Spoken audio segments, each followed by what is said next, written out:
શું તમે ક્યારે વિચાર્યું છે કે જ્યારે દુનિયાના તમામ દરવાજા બંધ થઈ જાય ત્યારે પણ એક એવી શક્તિ જે તમારા ઘરના ઉંબરે અદ્રશ્ય થઈને તમારી રક્ષા કરે છે? એ શક્તિ એટલે તમારી કુળદેવી. જેમ મૂળ વગર વૃક્ષ સુકાઈ જાય એમ કુળદેવીના આશીર્વાદ વગર કુળ અધૂરું છે.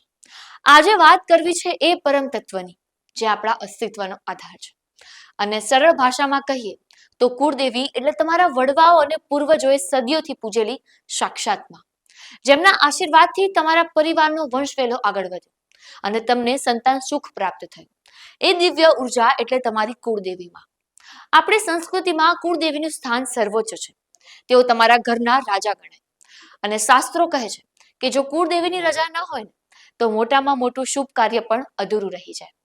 તમારી અને તમારા 7 પેઢીના પૂર્વજોના કર્મોનો હિસાબ આ માં પાસે હોય છે.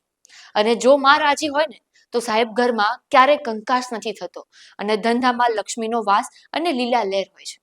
માને રાજી કરવા બહુ મોટા અનુષ્ઠાનની જરૂર નથી. દર રવિવારે અને મંગળવારે શ્રદ્ધાથી માનો દીવો કરો, ભાવથી સુખડી ચડાવો અને શ્રીફળ ધરો. વર્ષમાં એકાદ વાર આઠમના દિવસે આખા પરિવારે માના શરણોમાં જઈને ભૂલચૂકની માફી માંગો, કારણ કે માં છે. અને જો તમને પણ તમારા કુળદેવી માં ઉપર અતૂટ શ્રદ્ધા હોય તો કોમેન્ટમાં તમારી કુળદેવીનું નામ જરૂરથી લખજો. અને આવી જ ધર્મની જાણી અજાણી વાતો માટે લલકાર ન્યૂઝને લાઈક, શેર અને ફોલો જરૂરથી કરજો.